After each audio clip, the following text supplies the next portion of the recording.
আসসালামু আলাইকুম, স্বাগত জানাচ্ছি আরটিভি রাতের সংবাদে। আপনাদের সঙ্গে থাকছি আমি রিদওয়ানা বিনতে জলিল। ট্রেনের এক টিকিটের জন্য চেষ্টা করেছেন প্রায় 1333 জন। এমন তথ্য জানিয়ে কমলাপুর স্টেশন ম্যানেজার জানিয়েছেন, শুক্রবার সকাল 8টায় অনলাইনে টিকিট বিক্রি শুরু হলে 3 ঘন্টার মধ্যে সব শেষ। আজ দেয়া হয় 8 এপ্রিলের টিকিট। কাল শেষ হবে গমন টিকিট, আর 3 এপ্রিল থেকে ফিরতি টিকিট দেয়া শুরু। অনেকে অনলাইনে টিকিট না পাওয়ার অভিযোগ করেছেন। এদিকে এরই মধ্যে প্রায় 90% শেষ হয়েছে বাসের টিকিট। এয়ার বাদলের রিপোর্ট। ঈদযাত্রায় ভোগান্তি এড়াতে অনেকেই গ্রামে ফিরছেন, কেউ পাঠিয়ে দিচ্ছেন পরিবারের সদস্যদের। মেয়েকে নিয়ে যাচ্ছি, ওকে আগে রেখে আসবো, তারপর আমার ফ্যামিলি আছে, আমরা একসাথে যাবো। বাড়িতে সবার সাথে ঈদ করতে খুবই ভালো লাগবে। মার্কেটিং অলরেডি মোটামুটি ডান। আমি তো এবার কিশোরগঞ্জ এক্সপ্রেসে যাচ্ছি, আমার খুব আনন্দ লাগছে, নতুন ট্রেনে উঠছি। আসলে ফ্যামিলি একটু পাঠিয়ে দিচ্ছি, কারণ পরবর্তীতে অনেক ভিড় হবে। শিডিউল মেনে গন্তব্য ছেড়ে যাচ্ছে ট্রেনগুলো। স্টেশন ম্যানেজার জানান, 8 এপ্রিলের টিকিটের জন্য এ যাবৎকালের সবচেয়ে বেশি মানুষ চেষ্টা করেছেন। নির্ধারিত টিকিট নির্বিঘ্নে বিক্রি হয়েছে বলে দাবি করেন তিনি। 10:30 পর্যন্ত প্রায় 15,000 টিকিট বিক্রি হয়েছে, আর এই 15,000 টিকিটের জন্য প্রথম ঘন্টায় আমরা হিট করেছি প্রায় 2,20 লাখ। অর্থাৎ সর্বোচ্চ সংখ্যক লোক আজকে এই টিকিটের জন্য আমাদের সার্ভারে ভিজিট করে। তো এই যাবৎকালে এটাই সবচেয়ে বেশি হিট। তবে অনেকে অনলাইনে টিকিট না পেয়ে কমলাপুর স্টেশনে গিয়েও সমাধান পাননি। টিকিটে অ্যাপসে হ্যাং হয়ে যায়, অ্যাপসে কাজ করে না। তারপরে আপনার টিকিটে ক্লিক করলে this ticket is not available দেখায়। নাই আজ 4 দিন ধরে টিকিটের কোনো ব্যবস্থা করতে পারি না। আজকে অন্যদিকে বাসের টিকিট বিক্রিও প্রায় শেষের দিকে। সুযোগ বুঝে কায়দা করে বাড়তি ভাড়া নিচ্ছে বিভিন্ন গণপরিবহন। শুধু শেষ গন্তব্যের ভাড়া কাটছেন তারা। ঈদের টিকিট তো ভাই বলতে গেলে শেষের দিকে, প্রায় আগামী 9-10 তারিখে যেগুলো টিকিট আছে প্রায় সবই বিক্রি হয়ে গেছে। আমাদের যেখানে কুয়াকাটার ভাড়া এখন পড়বে শুধু কুয়াকাটা ভাড়ায়। যদি এই জায়গা থেকে বরিশালও যান, বরিশালের ভাড়া 900 টাকায় পড়বে। ঈদের একদিন পর্যন্ত আমরা অগ্রিম টিকিট দিচ্ছি। এটা আপনাদের দেখা যায় বেশি ক্রাইসিসটা হয়েছে আপনার কুয়াকাটা বরিশাল রোডে। এখানে আমাদের প্রায় 80% টিকিট সেল হয়ে গেছে। আমার গাড়িটা কুয়াকাটা যাচ্ছে, আমি কুয়াকাটা ভাড়া নেব। কুয়াকাটা রেগুলার ভাড়া আছে 800 টাকা, ওই 800 টাকাই নেব এখন যাতে যেখানেই নাম। তবে সব মিলিয়ে এবারের ঈদযাত্রা স্বস্তির হবে প্রত্যাশা সবার। এআর বাদল, আরটিভি, ঢাকা। এদিকে উত্তর পূর্বাঞ্চলের মানুষের ঈদযাত্রায় ভোগান্তির কারণ খানাখন্দে ভরা ঢাকা সিলেট মহাসড়ক। এতে ঈদযাত্রায় তীব্র যানজটের সংখ্যায় এ রাস্তায় চলাচলকারীরা। সিলেট থেকে স্টাফ রিপোর্টার রাজ্জাক রুনুর তথ্য ছবিতে সাইয়েদ মাহমুদের রিপোর্ট। ঈদ আসলেই রাজধানী ঢাকা ছেড়ে দেশের নানা প্রান্তে প্রিয়জনের কাছে ছুটে যায় লাখ লাখ মানুষ। তবে পথে পথে ভোগান্তি আনন্দের ঈদযাত্রাকে করে তোলে আরও দুর্বিষহ। আর উত্তর পূর্বাঞ্চলের মানুষের ঈদযাত্রায় ভোগান্তির কারণ খানাখন্দে ভরা ঢাকা সিলেট মহাসড়ক। চালক ও যাত্রীরা জানান, সোনারগাঁয়ের কাশপুর থেকে রূপগঞ্জের ভুলতা পর্যন্ত রাস্তার যেখানে সেখানে গড়ে উঠেছে অবৈধ বাস স্ট্যান্ড। এছাড়া যত্রতত্র চলে লেগুনা ও ইজিবাইকের যাত্রী উঠানামা। বিভিন্ন জায়গায় সিএনজি দাঁড়ায় থাকা যানজট সৃষ্টি হয় আর কি। মদনপুরের দিকে একটু সমস্যা, ওইদিকে রাস্তা কাম হইতেছে, তো কিছু লোকাল গাড়ির জন্য বেশি সমস্যা হয়, যেগুলা মূলত মেইন রুটে ওঠার কথা না। ফুটপাতে যে দোকানগুলো রাস্তাতে ঘুরাইবা লাগে, সিএনজি যে গাড়িগুলো আমরা গাড়ি চালাইতে খুব সমস্যা হয়। ঢাকা সিলেট মহাসড়কের বিভিন্ন স্থানে পিচ ঢালাই উঠে গেছে, তৈরি হয়েছে ছোট বড় গর্ত, যেসব কারণে গাড়ি ধীর গতিতে চলতে দেখা যায়। তবে ঈদ যাত্রার আগে সব ঠিকঠাক করার প্রতিশ্রুতি দিলেন এই কর্মকর্তা। মৌলভীবাজার, হবিগঞ্জ, সুনামগঞ্জ, সারি 4টে জেলার এক্সচেঞ্জদেরকে আমরা কিন্তু পত্র দিয়েছি। এগুলো মেরামত করার জন্য মূলত বলেছি ভাঙাচোরাগুলো। আমরা রোজার মধ্যে আমাদের কিছু উচ্ছেদ অভিযান এগুলো চালানোর দরকার আছে, চলাচলটাকে নির্বিঘ্ন করার জন্য। সড়কে শৃঙ্খলা ফেরাতে দ্রুত সব কাজ শেষ করার দাবি যাত্রী ও চালকদের। সাইয়েদ মাহমুদ, আরটিভি। ঈদ আসলেই হিড়িক পড়ে লক্কর ছক্কর বাস মেরামতের। রংতুলির আঁচড়ে মেয়াদহীন বাস নতুন চেহারায় পথে নামে। ঢাকা পড়ে যায় পুরনো ইঞ্জিন আর চেসিস। রাজধানীর আশেপাশের গ্যারেজগুলোতে এখন দম ফেলবার সুযোগ নেই শ্রমিকদের। পরিবহন বিশেষজ্ঞরা বলছেন যে ঝুঁকিপূর্ণ যানবাহনের বিরুদ্ধে ওয়ার্কশপ থেকেই অভিযান শুরু করতে হবে। শাকিবুর রহমানের বিশেষ রিপোর্ট, ছবি তুলেছেন জহিরুল ইসলাম খান।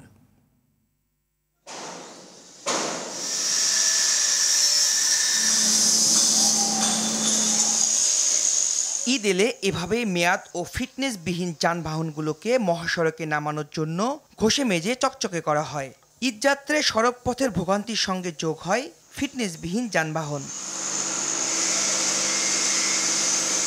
ঈদে বাড়তি যাত্রীর চাপ সামাল দিতে মেয়াদহীন ঝুঁকিপূর্ণ যানবাহনগুলোকে কাজে লাগান অনেক পরিবহন মালিক। ঘটে দুর্ঘটনা, রঙের প্রলেপে ক্ষত ঢাকার চেষ্টা এখন শেষ পর্যায়ে। এখন সামনে ঈদ তো এর জন্য কাজের চাপটা একটু বেশি। পচে গেছে, মার খেয়েছিল একটু নতুন গাড়ি পুরান গাড়ি সব গাড়ি আমরা রঙের কাজ করি। প্রতি বছর এ ঘটনার পুনরাবৃত্তি ঘটলেও নজর নেই কর্তৃপক্ষের। তাই এবারও শত শত ঝুঁকিপূর্ণ বাস মিনিবাস ঈদযাত্রার জন্য প্রস্তুত হচ্ছে। এ যেন বাইরে ফিটফাট, ভেতরে সদরঘাট। নতুন আছে ইম্পেরিয়ালের আছে, আর পুরাতন এটা হলো মালিক সমিতির ময়মনসিংহের, এনার কাজ চলতেছে। পুরান গাড়িগুলি কাজ কাম করে আমরা আগের মতো নতুন করে দিতে আসছি। তবে ভিন্নতাও আছে, কিছু প্রতিষ্ঠান ঈদকে সামনে রেখে নতুন বাস নামাচ্ছে। মালিকদের অভিযোগ, ঈদের সময় জেলা থেকে লক্কর ঝক্কর গাড়ি মহাসড়কে নামানো হয়। ঢাকার বাহিরের যে লোকাল গাড়িগুলো আছে এইগুলা যদি ঢাকার ভিতরে না ঢুকতে দেয় তাহলে কিন্তু আর কোনো লোকালের বা লক্কর জক্কর গাড়ি আসারও কোনো সুযোগ নাই, যাওয়ারও কোনো সুযোগ নাই। এই ঈদের 4টা আমরা বিজনেস ক্লাস 28 সিটের 4টে এসি বাস মানে রেডি হচ্ছে আমাদের। সমস্ত 1 তারিখের ভিতরে গাড়ি পেয়ে যাবো, আমরা 3 তারিখ থেকে এটা অনরুট করব। পরিবহন বিশেষজ্ঞরা বলেন, দুর্ঘটনার মূল কারণ ফিটনেসবিহীন যানবাহন। তাই রাস্তায় নামার আগে ওয়ার্কশপ থেকেই নিতে হবে ব্যবস্থা। আমরা যদি শুরুতেই এই যানবাহনগুলোকে আটকে দিতে পারি, অর্থাৎ রাজধানী থেকে যেন বের না হতে পারে, এই কাজটা যদি আমরা করতে পারি, তখন দেখা যাবে যে আসলে সড়কের যে আমরা একটা সংখ্যা দেখছি যানজট এবং দুর্ঘটনার, বিশেষ করে যে আনফিট লক্কর জক্কর বাসগুলোর, সেটা কিন্তু আসলে নিয়ন্ত্রণ করা সম্ভব। শুধু ঈদ নয়, ফিটনেসবিহীন যানবাহন চলাচল বন্ধে বছর জুড়ে নজরদারি বাড়ানোর পরামর্শ বিশেষজ্ঞদের। সাকিবুর রহমান, RTV, ঢাকা। বেড়েই চলছে নিত্যপণ্যের দাম। রোজার অর্ধেক সময় পেরিয়ে গেলেও বাজারে মাছ এবং মাংসের দাম কমছে না। ক্রেতাদের উচ্চ মূল্যেই কিনতে হচ্ছে এসব পণ্য। ভোক্তারা বলছেন, কোনো পণ্যই সরকারের বেঁধে দেয়া মূল্যে পাওয়া যাচ্ছে না। আরও জানাচ্ছেন বিপুল দেবরায়। রমজান মাসে বাজার নিয়ন্ত্রণে রাখতে সরকার 29টি পণ্যের দাম বেঁধে দিলেও গত 2 সপ্তাহে বাজারে তার প্রতিফলন নেই। বেশিরভাগ পণ্যই বিক্রি হচ্ছে বেঁধে দেওয়া দরের চেয়ে বেশি দামে। রাজধানীর কাউরান বাজারে গরুর মাংস বিক্রি হচ্ছে 750 টাকা কেজিতে, খাসি 1100 টাকা, ব্রয়লার মুরগি দাম 10 থেকে 15 টাকা বেড়ে বিক্রি হচ্ছে 220 টাকা ও সোনালী বিক্রি হচ্ছে 330 টাকা। সেই সাথে মাছের দামও তুলনামূলক বেশি দামেই বিক্রি হচ্ছে বলে জানান বিক্রেতারা। ব্রয়লারের কেজি হচ্ছে যে 220 টাকা কেজি, দাম অতটা বাড়ে না, 5-10 টাকা বাড়ছে। সরকার তো আর নিজে গরু পালে না, তাইলে সরকার কিভাবে মনে করেন যে নির্ধারিত করে দেয় 665 টাকা কেজি। ক্রেতারা বলছেন, সরকারের নির্ধারিত দামে কোনো পণ্যই পাওয়া যাচ্ছে না। বাজার নিয়ন্ত্রণে ব্যর্থ বলেও দাবি করেন তারা। না, সরকারের নির্দেশনা তার কেউ মানে না। সবখানে 750 টাকা এবং কাগজে লিখে রাখছে 750 টাকা কেজি। সবজি বাজারের দাম তুলনামূলক কম, পেঁয়াজের দামও কম, কিন্তু ইলিশ মাছ তো একটু বেশি। এদিকে গত সপ্তাহের তুলনায় কমতে শুরু করেছে সবজির বাজার। ক্রেতা ও বিক্রেতারা বলছেন, এমন দামে কিছুটা স্বস্তিতে রয়েছে নিম্নআয়ের মানুষ। সবজি মোটামুটি সহনীয় পর্যায়ে আছে দাম। অনেক কমছে তরকারি দাম, পেঁয়াজ 60 টাকা 50 টাকা, আর আমরা টমেটো 30 টাকা 20 টাকা। আগে যা দাম ছিল ওখানে একবারে বেগুনের দাম একবারেই কম। বাজার পরিস্থিতি নিয়ন্ত্রণে সিন্ডিকেট ভাঙার পাশাপাশি সরকারকে আরও বেশি কঠোর পদক্ষেপ নিতে হবে বলে জানান সংশ্লিষ্টরা। বিপুল দেবরায়, RTV, ঢাকা। এদিকে আগামীতে সব সয়াবিন তেল বোতলজাত করা হবে বলে জানিয়েছেন ভোক্তা অধিকার সংরক্ষণ অধিদপ্তরের মহাপরিচালক AHM শফিকুজ্জামান। শুক্রবার দুপুরে পঞ্চগড় বাজারে সতর্কতামূলক অভিযান শেষে সাংবাদিকদের কথা বলেছেন তিনি। মহাপরিচালক বলেন, নোংরা পরিবেশে খোলা বাজারে পাম অয়েল তেল সয়াবিন বলে বিক্রি করা হচ্ছে। বোতলজাত করা না হলে দায়ী কোম্পানির বিরুদ্ধে ব্যবস্থা নেওয়া যাবে বলেও হুঁশিয়ারি করেন তিনি। জনবল কম থাকায় ভোক্তা অধিকার সংরক্ষণ অধিদপ্তরের সবার ঈদের ছুটি বাতিল করে বাজার তদারকি করা হচ্ছে বলেও জানান মহাপরিচালক।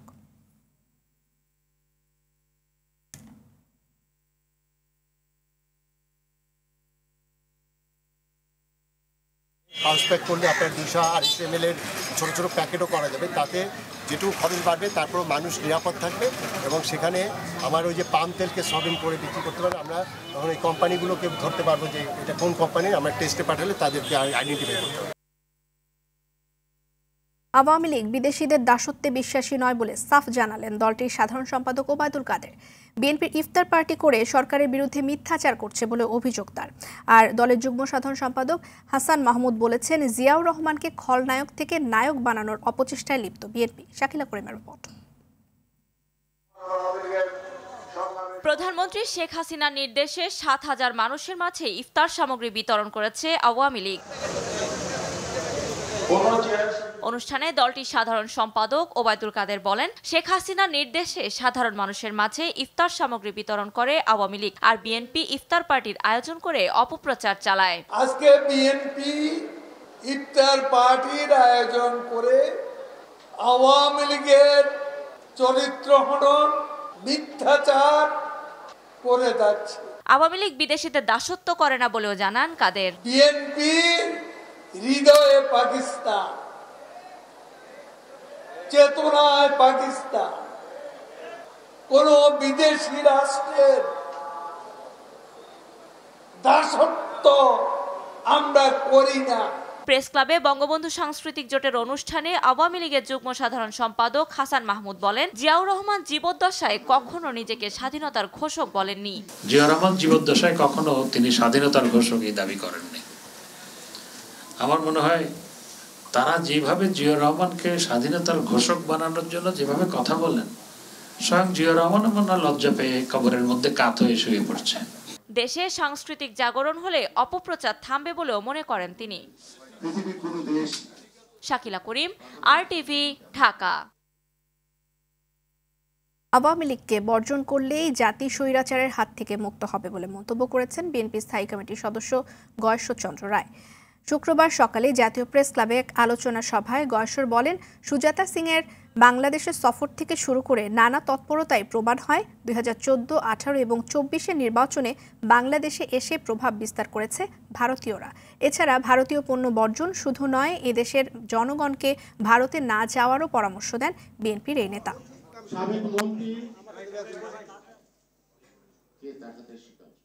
18 সালে কি হইল? সুজাতা সিং এর সাথে বললেন 14 সালে এর সাথে কাহিনীগুলো মনে আছে না?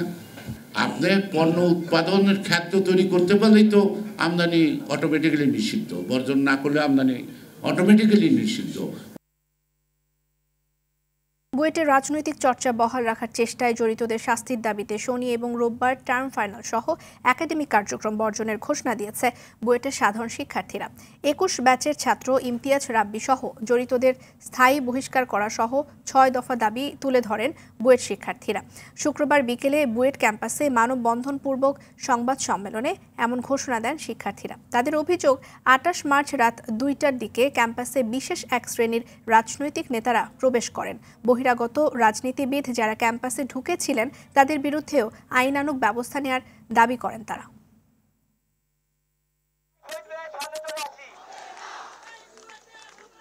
তাদের বিরুদ্ধে আইনানুগ ব্যবস্থা নেওয়া হবে কিনা, তারা কেন কিভাবে প্রবেশ করার অনুমতি পেল, এই ব্যাপারে সুস্পষ্ট সদুত্তর এবং জবাবদিহিতা বুয়েট প্রশাসন কর্তৃক আসতে হবে।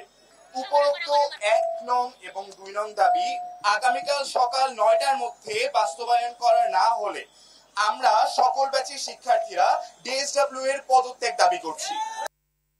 ঈদের বাকি এখনো বেশ কয়েকদিন, তবে ঈদের চেয়েও বড় আনন্দ এখন রাবেয়ার পরিবারে।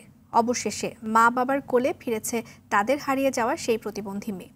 আরটিভির প্রতিবেদন দেখে মেয়েকে শনাক্ত করে পরিবার। আইনি প্রক্রিয়া শেষে আরটিভির মাধ্যমে পরিবারের কাছে তাকে হস্তান্তর করে প্রতিবন্ধী শিশু নিবাস কেন্দ্র। বিশেষ প্রতিনিধি সৈয়দা মুনিরা ইসলামের রিপোর্ট। আনন্দ যেন বাঁধ ভাঙা, উল্লাস যেন সীমাহীন, এমনই আনন্দে ভরে গেছে মা বাবার মন। উপলক্ষ, মা বাবা ফিরে পেয়েছে তাদের হারিয়ে যাওয়া আদরের সন্তানকে। প্রতিবন্ধী শিশু 14 বছরের রাবেয়া 6 মাস আগে রাজধানীর কারওয়ান বাজার এলাকা থেকে হারিয়ে যায় শিশুটি। এক পর্যায়ে তার ঠাঁই হয় রাজধানীর প্রতিবন্ধী শিশু নিবাসে। সম্প্রতি সেই নিবাসের একটি প্রতিবেদন প্রচার হয় আরটিভিতে। সেটিতে ফুটেজ দেখে রাবেয়াকে শনাক্ত করে পরিবার। আইনি প্রক্রিয়া শেষে বৃহস্পতিবার রাবেয়াকে ফিরিয়ে দেয়া হয় মা বাবার কোলে। মেয়েকে ফিরে পেয়ে যেন আনন্দের জোয়ার বইছে তাদের মাঝে। আপনার ঘরে দয়া করছিলে আমার মাইয়াটা ঘুরে পেয়েছি, আল্লাহ আপনার ঘরে ভালো করুক। আমার আজকে এরই আনন্দ, আমার যে ঈদ আইতেছে আমার কোনো আনন্দ ছিল না। আজ মাইয়া ভাই আমার আজকে এরই কোনোদিন ভাবি নাই যে মেয়ে বাম, আজকে সেই মেয়ে মনে করেন আমি ফিরে পেয়েছি। আনাগর ছিল আল্লাহ দিছে, আত্মীয়তা আনাগর ধন্যবাদ জানাই, আল্লাহ যেন আনাগর খুব ভালো করে। শুধু রাবেয়ার মা বাবাই নয়, উল্লাস প্রকাশ করেছেন জাতীয় প্রতিবন্ধী উন্নয়ন ফাউন্ডেশনের ব্যবস্থাপনা পরিচালকও। আনন্দের শেষ নেই তদন্ত কর্মকর্তার মধ্যেও। আমাদের অনুভূতি তো অবশ্যই ভালো, কারণ আমরা চাই যে শিশুরা যারা আছে তাদের যদি অভিভাবক থাকে, বাবা মা থাকে, তাদের কাছে ফিরে যাবে। বাচ্চারা তার মায়ের কোলে যাবে, বাবার কোলে যাবে, এটি স্বাভাবিক। আমরা শুধু যখন তাদের কোনো বাবা মা অভিভাবক পাওয়া যায় তখন তাদেরকে আমরা লালন পালন করে থাকি। তো দীর্ঘদিন 6 মাস ছিল, আমাদের তো অবশ্যই একটু তাদের প্রতি মায়া জমে গেছে সবাই, আমরা যারা দেখাশোনা করি। তারপরেও ওর থেকে বড় মায়া হলো যে বাবা মা, তো সুতরাং সেখানেই ফিরে যাবে, এটাই স্বাভাবিক। আমরা এটা নিয়ে আমাদের অনুভূতি ভালো, খারাপ না, আমরা ভালো। তো আমরা চাচ্ছি যে আমাদের আরও যেগুলো আছে সেগুলো যদি আমরা খুঁজে পাই আপনাদের মাধ্যমে, তাহলে আমরা তাদের বাবা মার কাছে হ্যান্ডওভার করবো। এই জিনিস যে আমি যে একজন আয়ু, আমার কাছে খুবই ভালো লাগছে। আমি একজন ভিকটিম তার বাবার হাতে তুলে দিতে পারতেছি, এবং আপনারা যারা ছিলেন সবাই সার্বিক সহযোগিতা আমার কাছে খুবই ভালো লাগছে। আরটিভির গাড়িতে করেই বাসায় পৌঁছে দেয়া হয় রাবেয়া ও তার পরিবারকে। রাবেয়ার আগামীর দিনগুলো শুভ হবে এমনটাই প্রত্যাশা সবার। সৈয়দা মুনিরা ইসলাম, আরটিভি। সাকিব আল হাসানকে হাসি মুখে দেখতে চায় টিম বাংলাদেশ। দুর্দান্ত এক বিপিএল কাটিয়ে আবারও সাদা পোশাকের ক্রিকেটে ফেরা সাকিবকে নিয়ে বাড়তি উচ্ছ্বাস বাংলাদেশের ভারপ্রাপ্ত হেড কোচ নিক পোথাসের কণ্ঠে। লঙ্কানদের বিপক্ষে দ্বিতীয় টেস্টের আগে সংবাদ সম্মেলনে আলোচনার বেশিরভাগ অংশ জুড়েই ছিল মিস্টার 75। সিলেট টেস্টের ক্ষত ভুলে ঘুরে দাঁড়ানোর লক্ষ্য লাল সবুজের। শনিবার সাগরিকায় ম্যাচ শুরু সকাল 10টায়। বিস্তারিত মাহফুজুল ইসলামের রিপোর্টে। সিলেটের ক্ষত চট্টগ্রামে ভোলার চেষ্টায় টিম বাংলাদেশ। দলের বড় পাওয়া সাকিব আল হাসান প্রায় 1 বছর পর সাদা পোশাকের ক্রিকেটে তার মাঠে ফেরা। প্রত্যাবর্তনের ম্যাচটা রাঙাতে চাইবেন মিস্টার 75, যদিও এদিন হালকা অনুশীলনেই সীমাবদ্ধ ছিলেন এই অলরাউন্ডার।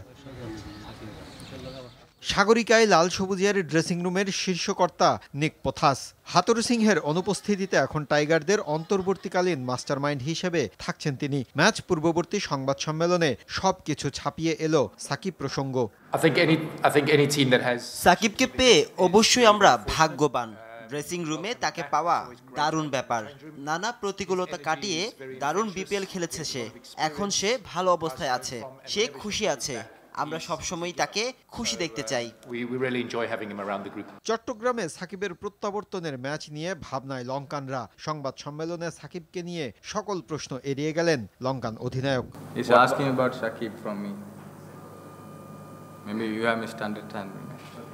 সাগরিকায় ব্যাটিং স্বর্গে টস হতে যাচ্ছে বড় ফ্যাক্টর। মাহফুজুল ইসলাম, আরটিভি। রাতের সংবাদ এ পর্যন্তই। সবশেষ সংবাদ জানতে যে কোনো মোবাইল ফোন থেকে 24141 নাম্বারে ডায়াল করুন। মধ্যরাতের সংবাদ রাত 1টায় দেখার আমন্ত্রণ রইল। ধন্যবাদ সবাইকে।